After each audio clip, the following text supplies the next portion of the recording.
होंगे। और एक इम्पॉर्टेंट चीज है जो हम यहाँ पे यूज करने वाले हैं वो है टी चार्ट। ये हमने लास्ट टाइम भी यूज किया था हमारे फैमिली थीम के वक्त, जब हम फैमिली कर रहे थे। कंपेयर करना, दो लोगों को हम कैसे कंपेयर करेंगे टी चार्ट यूज करके। तो हम हेल्दी हैबिट्स और अनहेल्दी हैबिट्स हम कैसे डिफरेंशिएट करें। तो आपको एक एग्जांपल भी दिया गया है, वर्कशीट दिया गया है, आप देख सकते हो वो। और ये हम ऑनलाइन क्लास में भी प्रैक्टिस करने वाले हैं कल। और कुछ चीजें हैं जो उन्हें ड्रॉ भी करनी है, ड्रॉ थिंग्स विच हेल्प। और भी थोड़े बहुत क्वेश्चंस हैं, जैसे मैच द फॉलोइंग हो गया, या राइट 3 सेंटेंसेस, उनके बारे में उनको 3 सेंटेंसेस में लिखना होगा, या उनको अपने लाइफ से कनेक्ट करके सोच के लिखना होगा कि अगर उसकी जगह आप होते तो आप क्या करते, या आपके साथ अगर ऐसा होगा। ये सारी चीजें ओरल में भी पूछा जाएगा, या परफॉर्मेंस टास्क में कुछ एक्टिविटी दिया जाएगा। जैसे भी बच्चों को बोला गया था कि चेकलिस्ट बनाने खुद के लिए और घर पे लगाने के लिए, और जब भी वो ये चीजें करते हैं वो अपने आप को टिक करेंगे। तो ऐसे जो भी एक एक्टिविटी हुआ या कुछ भी परफॉर्मेंस या कुछ टास्क हुआ वो हम देंगे, उसके लिए भी बच्चों को मार्क्स रहेगा। Any questions for EVS? EVS के लिए अगर आपके पास कुछ क्वेश्चंस है तो आप मुझे पूछ सकते हैं।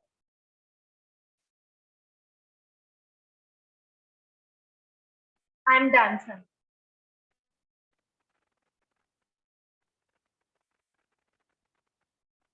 Is Rishika here? Yes, Didi, I'm here. Yeah. So for arts, पहला टॉपिक होगा कलर व्हील, जो अभी हमने बच्चों से करवाया था। उसमें हमें क्रेयॉन्स यूज करने हैं। सेकेंड टॉपिक होगा माय फ्लावर गार्डन। इसमें से जितने भी टॉपिक्स हैं वो सारे अभी होंगे या फिर किए गए हैं पहले। तो उसमें से कोई भी 2 या 3 टॉपिक्स आपको दिए जाएंगे। उसमें से जो 3 टॉपिक्स में से कोई भी एक टॉपिक आपके बच्चों को सिलेक्ट करना है एंड ड्रॉ करना है। ड्राइंग के साथ ऑफ कोर्स कलरिंग भी करनी है, सिर्फ ड्राइंग नहीं भेजना है। ऑल्सो दीदी, मुझे एक स्क्रीन शेयर करना था, क्या can you help me to do that, और else I will do it later. Thank you. तो थर्ड टॉपिक होगा I am a superhero, जिसमें अभी वो टॉपिक जल्द ही सिखाया जाएगा बच्चों को। कुछ टॉपिक्स ऑलरेडी जैसे कि मैंने बोले हैं ऑफलाइन ऑनलाइन सिखाए गए हैं, और कुछ अभी सिखाए जाएंगे।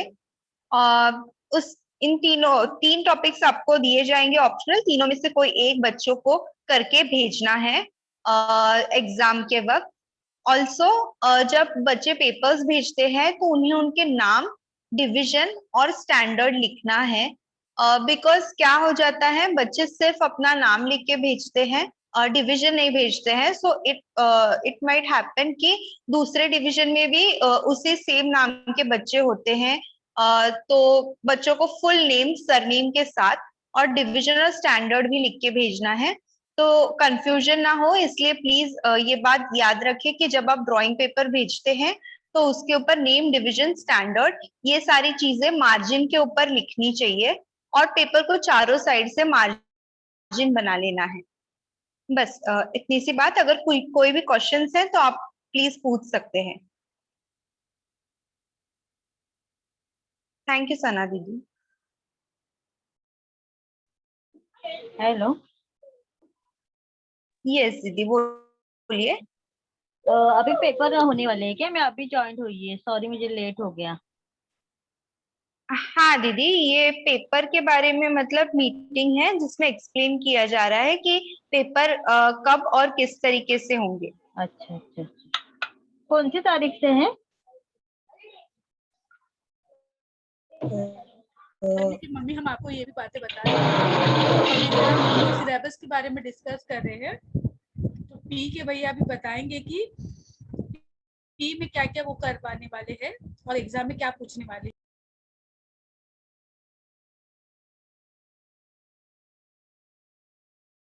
ओके, पेरेंट्स, मैक्सिमम पेरेंट्स अभी ज्वाइन हुए तो फर्स्ट आपको रिकॉर्डिंग हो रही है मीटिंग, तो आपको पता चलेगा कि आपके साथ पोर्शन शेयर करेंगे, आपको टाइम टेबल देंगे कौन से मंथ से कौन से डे से तो आपका एग्जाम स्टार्ट हो रहा है।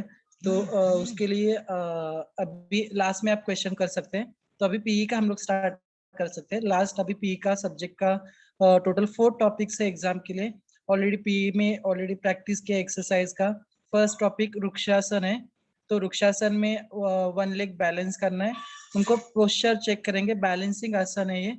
तो बच्चों को 10 सेकंड बैलेंस करना है और उनको बोथ साइड, दोनों साइड से वो बैलेंस करना है, left leg and right leg.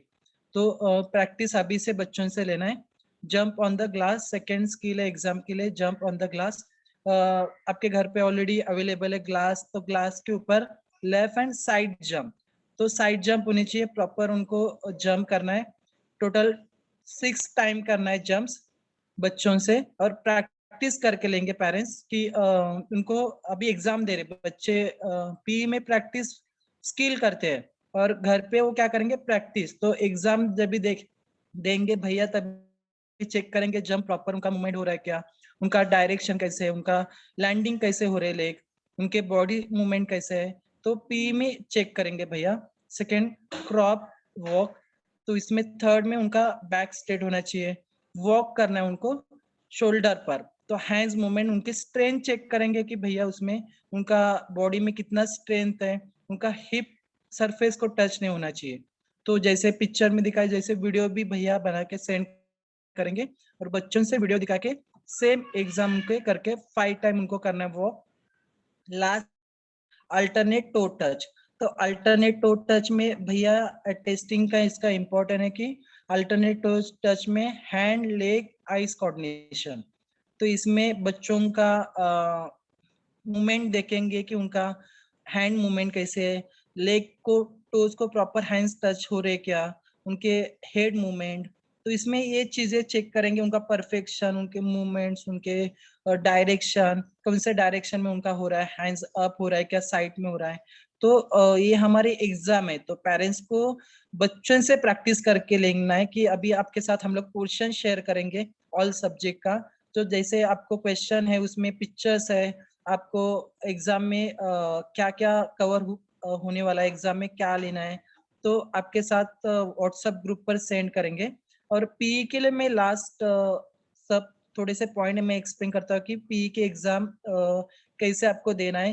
कि मैक्सिमम पेरेंट्स के घर में कम जगह है, कि किसके घर में थोड़ा सा सामान ज्यादा होता है, तो बच्चों से एग्जाम देते समय आपको प्रिकॉशन लेना है कि साइट में जरा क्लीन करना, हाउस बैकग्राउंड प्रॉपर होना चाहिए, कि बच्चों की एक्सरसाइज करते समय हाफ ही एक्सरसाइज करते हैं बच्चे, तो मार्क्स देने में डिफिकल्ट होता है भैया को कि उनके पोस्चर, उनकी मूवमेंट, तो आप वो ध्यान रखेंगे। सेकंड, वीडियो के नीचे उनका division and name and standard आपको मेंशन करना है कि कौन से स्टूडेंट्स का वो डिवीजन है और मार्क्स देने में प्रॉब्लम होगा। और एक बात की, टाइम पर आपको सबमिट करने वीडियोस कि आप मैक्सिमम पेरेंट्स को 9 to 5 टाइमिंग दिया है, तो इनकेस आपको कुछ प्रॉब्लम होगा, उनका हेल्थ इश्यू है, कुछ टाइम पर ज्वाइन नहीं करेंगे तो एग्जाम सबमिट नहीं कर पाएंगे, तो आपको इन्फॉर्म करना है दीदी से और भैया को कि उनका आज नए एग्जाम नहीं दे पाएंगे, रीजन आपको मेंशन करना है कि नेक्स्ट टाइम आप उनको हम लोग एग्जाम कंडक्ट कर पाएंगे। क्योंकि मैक्सिमम पेरेंट्स को अलर्ट नहीं रहते कि उनका आज एग्जाम है और उनका कुछ हेल्थ इश्यू का, तो भैया को और दीदी को पता चला गया कि वो एग्जाम नहीं दे पाएंगे, हम लोग नेक्स्ट टाइम उनका एग्जाम कंडक्ट करेंगे। तो ओ टू यू सना दीदी, रुबीना दीदी। थैंक यू भैया। Last question part. ओके, तो थैंक अभी यू मैं आप लोग को भैया। अभी हम चलते हैं मोड ऑफ असेसमेंट के लिए। हमारा असेसमेंट कैसे होने वाला है? हमारा असेसमेंट 2 तरीके से होने वाला है। वो है गूगल फॉर्म। जो पहला पेपर आपका रिटन जो होगा वो गूगल फॉर्म के जरिए होगा। दीदी आपको हमेशा की तरह ग्रुप में लिंक सेंड करेंगे और वो लिंक के थ्रू आपको अपना रिटन फॉर्म सबमिट करना है। जो आपको मैक्स टू मैक्स 6 बजे तक आपको आपके सारे जो भी रिटन पार्ट हैं वो गूगल फॉर्म के जरिए आपको सिर्फ सबमिट बटन करना है और आपका रिटन पार्ट रेस्पेक्टिव के पास पहुंच जाए। अब सेकंड जो है ओरल है, वो हमारा ओरल होने वाला है। जैसे कि आप हमेशा की तरह अपना वीडियो या रिकॉर्ड करके दीदी को हम अपने दीदी का नंबर आपके साथ व्हाट्सएप पे शेयर कर दिया करेंगे। आपको उसी नंबर पे उसी सब्जेक्ट की रिकॉर्डिंग या तो फिर अगर दीदी की डिमांड है कि आप सेंड कर सकते हैं पिक्चर, आपको पिक्चर सेंड करनी है, या तो फिर दीदी बताएंगे आपको वीडियो रिकॉर्ड करके भेजना है। जैसे दीदी आपको बताएंगे उस तरीके से आपको वीडियो या पिक्चर सेंड करनी है। ये हमारे 2 तरीके के एग्जाम होंगे, रिटन और ओरल। रुबीना दीदी। थैंक यू सना दीदी। तो पेरेंट्स में अभी आपको असेसमेंट का पैटर्न बताने वाली हूँ कि कितने मार्क्स का कौन सा पेपर होगा। ठीक है, तो हिंदी और इंग्लिश दोनों सेम होने वाला है। तो यहाँ पे 30 मार्क्स का रिटन पेपर होगा, 10 मार्क्स आपके क्लास पार्टिसिपेशन और जो बच्चे होमवर्क रेगुलरली देते हैं उसके लिए होगा 10 मार्क्स, और 10 मार्क्स बच्चों के ओरल्स के लिए होने वाला है। ठीक है, तो ये सबमिटिव और फॉर्मेटिव आपको 2 कॉलम दिखाई दे रहे हैं। तो सबमिटिव में हम लोग पेपर देने वाले हैं, फॉर्मेटिव बच्चों जो भी क्लास में करते हैं उसे ध्यान में रखते हुए हम मार्क्स देने वाले हैं। तो यहाँ पे 30 + 10 इस तरीके का पैटर्न है और प्लस ओरल, ऐसे 50 मार्क्स का आपका टोटल पेपर होगा और इसको कन्वर्ट किया जाएगा 100 से। ठीक है, तो ये आपका इंग्लिश और हिंदी का पेपर है। और मैथ्स के लिए आपको 100 मार्क्स का पेपर होगा, पर रिटन होगा आपका इसमें जैसे इंग्लिश और हिंदी का कन्वर्ट किया जाएगा तो वैसे ही 50 मार्क्स का मैथ्स का पेपर होगा। 30 मार्क्स आपके होंगे पेपर, 30 मार्क्स का रिटन पेपर होगा और 30 मार्क्स आपका 10 मार्क्स आपका अटेंडेंस और सबमिशन के लिए दिया जाएगा और 10 मार्क्स आपको ओरल के लिए दिया जाएगा। ईवीएस का पेपर आपका 50 मार्क्स का होगा, जहाँ पे 30 मार्क्स का रिटन पेपर होगा और 10 मार्क्स परफॉर्मेंस टेस्ट और 10 मार्क्स होगा अटेंडेंस एंड सबमिशन के लिए। जो भी आपको दीदी डेली ग्रुप के ऊपर जो होमवर्क भेजती है, तो अगर आप लोगों ने डेली अगर होमवर्क भेजा है तो आपको और ज्यादा मार्क्स मिलेंगे। तो इसके लिए आपको कहा जाता है कि डेली बेसिस पे होमवर्क भेजा करे और अटेंडेंस के लिए बच्चों को ऑनलाइन क्लास में भेजा करे, क्योंकि बच्चों के ये हाथ के मार्क्स होते हैं। आर्ट्स का पेपर भी आपको वैसे ही होगा 50 मार्क्स का और ये कन्वर्ट किया जाएगा 100 में। 30 मार्क्स होगा रिटन एग्जाम और 10 मार्क्स होगा अटेंडेंस और सबमिशन के लिए और 10 मार्क्स होगा ओरल्स के लिए। ठीक है, मराठी का होगा 50 मार्क्स का पेपर, 30 मार्क्स रिटन और 10 मार्क्स का oral.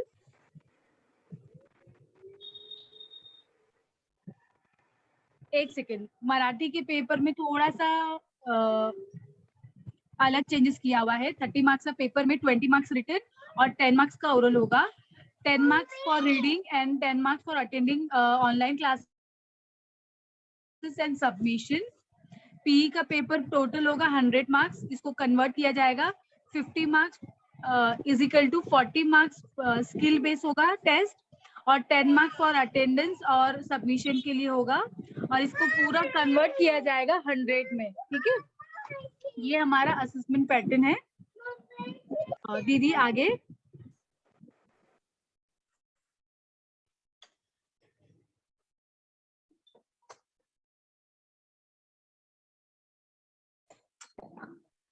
Okay, thank you Rubina दीदी। थैंक बताने के लिए कि असेसमेंट का क्या पैटर्न होने वाला है। तो इस तरह से ये मार्क्स ये होंगे। इसमें पेरेंट्स का क्या रोल होगा ड्यूरिंग द असेसमेंट। तो बच्चों को इंस्ट्रक्शंस देने के लिए, क्लियर इंस्ट्रक्शन देने के लिए पेरेंट का रोल बहुत इम्पोर्टेंट रहेगा। यहाँ पे उनको सपोर्ट करना है, मटेरियल्स उनको उनके पास होनी चाहिए, रेडी होनी चाहिए और इनकरेज करना है बच्चों को एग्जाम के लिए। और जिस दिन एग्जाम रहेगा उसी दिन देने की कोशिश करेंगे हम। ये बहुत ही इम्पोर्टेंट रोल है पेरेंट्स का। और हमें टाइम पर पेपर सेंड करने के लिए भी पेरेंट्स बच्चों को हेल्प करेंगे। और इस गूगल फॉर्म में अगर कोई क्वेश्चन रहेगा या नहीं, आपने कौन सा ट्राई किया नहीं है, पहले चेक करेंगे और फिर ही सबमिट करेंगे। अगर एक बार सबमिट हो जाएगा तो नेक्स्ट टाइम वो आपके पास लिंक नहीं आ सकती। इसीलिए हमें पूरा अच्छे से रीड करना है, कौन सा क्वेश्चन अगर छूट गया है तो उसको भी देखने का रिस्पॉन्सिबिलिटी पेरेंट्स लेंगे। तो ये था पेरेंट्स का रोल। सना दी, थैंक यू सुरेखा दीदी। आपने बहुत अच्छे तरीके से बताया हमारे पेरेंट्स का क्या रोल होने वाला है। जैसे कि आप पेरेंट्स जो है हमारे टीचर की जगह लेने वाले हैं। हमारे इस टर्म के एग्जाम में हम नहीं अवेलेबल है, आप हमेशा की तरह ऐसे ही हमारे साथ सपोर्ट कीजिए। आपको बच्चे को इंस्ट्रक्शन देना है कि अगर बच्चे को कुछ समझ नहीं आ रहा है तो आप उन्हें इंस्ट्रक्शन देंगे। मटेरियल जो भी हमारे ऑफलाइन और ओरल्स के लिए हमें जो भी चीजें लगती है या जो भी सपोर्ट चाहिए है फिजिकल एजुकेशन में, मैथ्स के लिए, हिंदी मराठी के लिए, आपको उनको एनकरेज करना है। ज्यादातर देखा जाता है कि पेरेंट्स सिर्फ रिटन फॉर्म पर, रिटन एग्जाम पे ज्यादा कॉन्सेंट्रेट करते हैं और ओरल का सबमिशन इतना नहीं आता है। तो पेरेंट्स प्लीज आप ध्यान दीजिए कि आपका बच्चा ओरल भी, अभी जैसे कि आपने इस स्लाइड पे देखा, यहाँ पर ओरल की भी इतनी ही इम्पोर्टेंट है। रिटन के साथ साथ ओरल है। ओरल के साथ साथ आपने इस यूनिट में कितना अटेंड किया है और अपने कितने क्लासेस अटेंड किए हैं और आपका कितना सबमिशन रहा है, इन सारी चीजों को देखकर आपको मार्क्स दिया जाएगा। तो पेरेंट्स आपको थोड़ा बच्चों को एनकरेज करना है। अगर बच्चे ओरल नहीं दे पा रहे हैं तो आपको उन्हें थोड़ा पुश करना है कि आप सेंड कर पाए। और ये होता है, हम हमारे मीटिंग के एंड पड़ाव पर आ चुके हैं। अब हम चलते हैं, कुछ सवाल है तो पेरेंट्स आप एक एक करके सवाल पूछेंगे। You can raise hand. अगर आपको सारी चीजें क्लियर है तो आप चैट बॉक्स में क्लियर लिख सकते हैं। अगर आपको कोई डाउट है तो आप हैंड रेज कीजिए, दीदी आप लोगों के सवाल एक एक करके लेंगे।